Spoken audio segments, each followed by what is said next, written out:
Yo, what's going on everybody? It's your boy Dev, aka the Unknown Variable here, back at you with another commentary. And you know what, guys? I think it's time to give Activision a break for a second and finally hold the horrendous development studio that is Infinity Ward accountable for their part in butchering the Call of Duty franchise. Now, I do realize this statement may come as a shock to some, especially the Infinity Ward fanboys, but allow me to explain myself first before you get all butthurt and click off the video within the first 30 seconds. Now, I'd just like to start this entire discussion off by saying I am aware that Call of Duty as a franchise from the multiplayer 6v6 standpoint has been on a decline for a while now, and by no means am I saying the other development studios make perfect games. However, from a community feedback and design decision standpoint, Infinity Ward takes home the grand prize of the most incompetent multiplayer COD developer in the modern era of Call of Duty. Exhibit A. Infinity Ward has proven time and time again they just don't listen whatsoever. From removing the minimap to making Dead Silence a field upgrade, they paved the way for this more slow and tactical approach that recent Call of Duty games have been heading towards. Now, I don't know about you guys, but it's not the fact that they changed things like the perk systems or minimap that really bothers me. It's the fact that when we collectively as a community asked for these things to be reworked, they decided, nope, not happening. This is Infinity Ward's game, it's their vision, and they aren't going to be changing anything. And also, I might add, a lot of these complaints could be seen as early as the Modern Warfare 2019 beta. The same thing rang true for Modern Warfare 2, and here we are with a split player base between people that actually enjoy the new style of tactical gameplay and people that just want the old arcade style, fast-paced nature of the old Call of Duty games. But believe it or not, as much as I like to call Infinity Ward incompetent, their whole design philosophy is done on purpose. I'm going to be putting a clip up that I'm sure most of you guys have seen, but this is the co-design director of Infinity Ward explaining their approach to creating Modern Warfare 2019.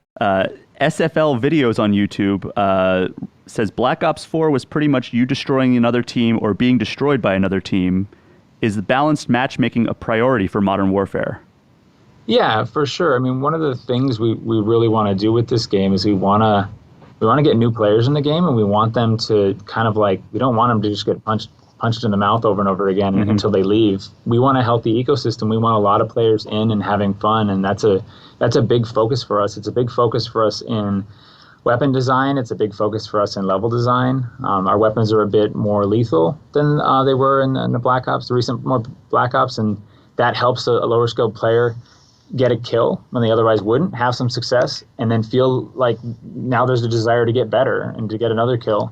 Our maps are a little bit more porous, and we want those players to have a safe place to take their time, to learn how to turn and move and then shoot, put those pieces together, and then they see someone and be like, oh, okay, now I can do this. So yeah, it's a big focus for us. Now, when I initially saw this clip, I thought about all the issues I have with modern Infinity Ward titles, ranging from the blazing fast TTK, the terrible maps to the squad spawn systems, and it all made sense to me. Infinity Ward intentionally did this to lower the skill gap for Call of Duty. Now, of course, I don't expect you to take my word for it, and I'm totally expecting tons of comments ranging from just adapt to skill issue, but the proof is right in front of you, and quite frankly, if you're too naive to see it, that's a you problem. But with that out of the way though, this is a perfect time to transition to my next point, and that is the time to kill. It's no secret that the time to kill in Modern Warfare 19 and Modern Warfare 2 is probably the fastest we've ever seen in the franchise, and a lot of people like to call it realistic, but quite frankly, I'm playing Call of Duty, not a fucking military simulator. All I can say regarding this point is there is a reason why people like to hate on Black Ops 4's TTK so much, and why a lot of high-skilled players seem to enjoy it a lot more, and that's because it was 150 HP, you actually had to hit bullets and stay on target to get kills. It actually raised the skill gap, and to the COD bootlickers, it's time for you guys to get a taste of your own medicine. If you didn't like 150 HP, it sounds like a skill issue to me. Either way though, you heard Joe Secot in the clip. Our weapons are a bit more lethal than most recent Black Ops, so it helps a lower skilled player get a kill when they otherwise wouldn't. I don't need to say anything else because the quote speaks for itself. This also explains why the maps in the new Modern Warfare games are some of the worst we've seen in the whole series. This man literally said they made the maps porous. And for anybody who doesn't know what that means, the Cambridge Dictionary defines porous as something that has many small holes. And for all the people in the back that didn't hear me, that means windows and fucking doors. These absolute clowns over at Infinity Ward literally made the entire MW franchise so shitters could have a better experience. From maps to the TTK, these design decisions were put in place solely so new players could have a safe place to learn to play. You know what happened to me in Modern Warfare 2 back in 2009 when I wasn't very good? I got fucking shit on by Harriers, Predator missiles, and tactical nukes, and people that were just better than me. Nowadays, you can't even flank behind the enemy team without the entire team spawning back on top of you, because Infinity Ward in their infinite wisdom also found a way to completely butcher the spawn system in their games. I'm assuming this was so little Timmies felt like they had a safe place after they ended up getting outgunned, so they decided squad spawns were a great idea. Now, of course, don't take it from me because I'm just whining all of the time, right? But many Call of Duty professional players are on record saying they hate the squad spawn system because you could be right on top of the enemy team and they keep spawning there. And quite frankly, I wouldn't even be that mad if this was its own IP like Infinite Warfare was, but the icing on the cake regarding Infinity Ward's incompetence is they play on your nostalgia. They try and get you to buy these games thinking they're going to be similar to the older Modern Warfare games, and let me tell you, I've played every single Call of Duty game in existence, and these new school Infinity Ward titles aren't even close to half as good as the old school Modern Warfare games. Anyways, to sum it all up, Infinity Ward are a bunch of incompetent morons, and I hope Microsoft comes in and cans them because I personally never want to see them butcher another Call of Duty multiplayer iteration as long as I'm around this franchise. Either way, that's my rant over. Hope I was able to change your mind, but if not, that's okay. I made a video similar to this in the past, and I know some of my OG subscribers will probably recognize this topic from a while back, but I felt like that video missed the mark slightly, and this one was more in depth. So if you made it this far, comment IW sucks so I know who the real ones are here on the channel. Let me know your thoughts in the comment section below. Like the video if you enjoyed, subscribe if you are new, and turn that notification bell on so you never miss when I upload a video, and I'll catch everybody in the next one.